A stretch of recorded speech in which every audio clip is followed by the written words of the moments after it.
Hi மக்களே, எல்லாருக்கும் வணக்கம். இன்றைக்கி அருமையான ஒரு சிக்கன் கிரேவி செஞ்சோம். இது பார்த்திங்கன்னா பரோட்டா, சப்பாத்தி, ஆப்பம், இடியாப்பம் இதுக்கெல்லாம் செஞ்சு சாப்பிடும்போது இந்த சுவை உங்களை நாக்கு விட்டு போகாது.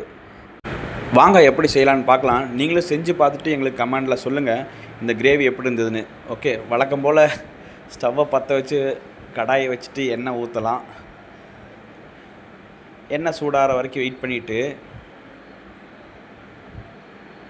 பட்டை, ஏலக்காய், கிராம்பு, சோம்பு, கல்பாசி ரொம்ப முக்கியம். நீங்கள் போட்டு டேஸ்ட் பண்ணி பாருங்கள், சூப்பராக இருக்கும். இதெல்லாம் போட்டுட்டு ஒட்டுக்கா போட்டுக்கலாம், தனித்தனியாக போகணுன்ற அவசியம் கிடையாது. நல்லா வேகிற வரைக்கும் வெயிட் பண்ணணும். கிளறி விட்டுக்கலாம் வேணுன்னா. நல்லா வணக்கி விடுங்க, ஆனால் எதுவும் கருகிடக்கூடாது. இதுக்கப்புறம் பொடி பொடியாக நறுக்குன பெரிய வெங்காயம், பெரிய சைஸ் 3 வெங்காயம் எடுத்துக்கிட்டோம் நாங்கள். அதை போட்டுடலாம். அது நல்லா கண்ணாடி பதமாக வணங்கணும். இது பிரியாணிக்கு செய்கிற மாதிரி செவக்கணுன்ற அவசியம் கிடையாது. கண்ணாடி பதத்தில் வணக்கினாவே போதும். பெரிய வெங்காயம் எடுத்துக்கோங்க. 3 பெரிய சைஸ் வெங்காயம் எடுத்துக்கிட்டோம் நாங்கள். பொடி பொடியாக நறுக்கிட்டோம். அப்போ தான் அது கண்ணாடி பதத்தில் இருந்தால் தான் அந்த டேஸ்ட் இருக்கும். இந்த டைம்லேயே நம்ம உப்பு போட்டுக்கலாம். உப்பு எதுக்கு இந்த டைம்லேயே போடுறோன்னா வெங்காயம் சீக்கிரம் வேகுன்றதுக்காக. இதெல்லாம் போட்டு நல்லா வணக்கி விட்டுக்கலாம். அதுக்கப்புறம் பச்சை மிளகாயும் கருவேப்பிலையும் போட்டுக்கலாம். பச்சை மிளகா போடும்போது நமக்கு அந்த டேஸ்ட்டு வரும், மணமும் கொடுக்கும். எல்லாருக்கும் தெரிஞ்சது தான்.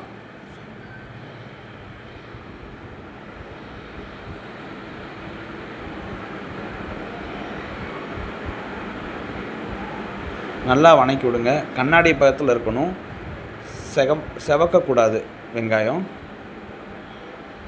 இந்த டைமில் இஞ்சி பூண்டு பேஸ்ட்டு கடையில் 5 ரூபாய்க்கும் 10 ரூபாய்க்கு விற்கிறத வாங்க வேண்டாம், நம்மளே இஞ்சி பூண்டு பேஸ்ட்டு பண்ணி வச்சுக்கலாம். அதுக்கப்புறம் 2 தக்காளி எடுத்துக்கிட்டோம், மீடியம் சைஸ் தக்காளி 2 பொடி பொடியை நறுக்கிட்டோம். அதையும் போட்டுக்கலாம், நல்லா வணக்கி விட்டுக்கலாம்.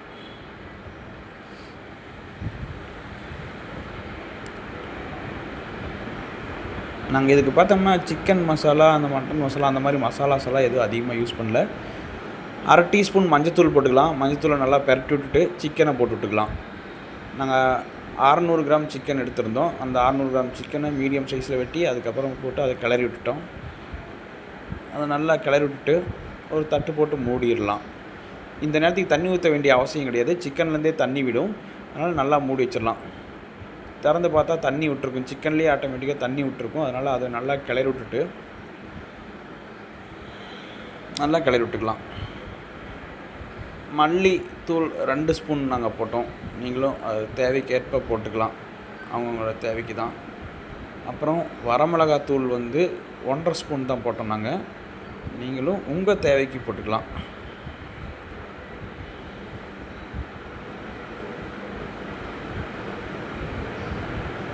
போதும்.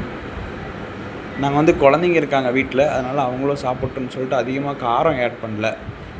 நானே அதிகமாக காரம் சாப்பிட மாட்டேன், ஒய்ஃப் மட்டும் சாப்பிடுவாங்க. அதனால் ஒய்ஃப் எங்களுக்காக தியாகம் பண்ணி காரத்தை குறைச்சிக்கிறாங்க. தேவையான அளவுக்கு தண்ணி ஊற்றிக்கலாம். நாங்கள் கொஞ்சம் குழம்பு அதிகமாக தேவைப்படும்னு சொல்லிட்டு கொஞ்சம் தண்ணியாக வச்சுக்கிட்டோம். அதனால் தண்ணி நிறையா ஊற்றிட்டோம். இதில் தேங்காய் அரைச்சி ஊற்றினாலும் அரைச்சி ஊற்றிக்கலாம். நாங்கள் தேங்காய் அரைச்சி ஊற்றாமல் செஞ்சுக்கிட்டோம். ஏன்னா தேங்காய் சிலருக்கு நெஞ்சு கரிப்பு வரும். அதனால் நாங்கள் அதிகமாக தேங்காய் யூஸ் பண்ணுறது கிடையாது. அதுக்கப்புறம் இந்த டைமில் உப்பு பார்த்துட்டு, உப்பு தேவையான அளவு இருந்துச்சுன்னா ஓகே, இல்லைன்னா உப்பு தேவையான ஆட் பண்ணிக்கலாம். நல்லா கொதிக்க விடுங்க.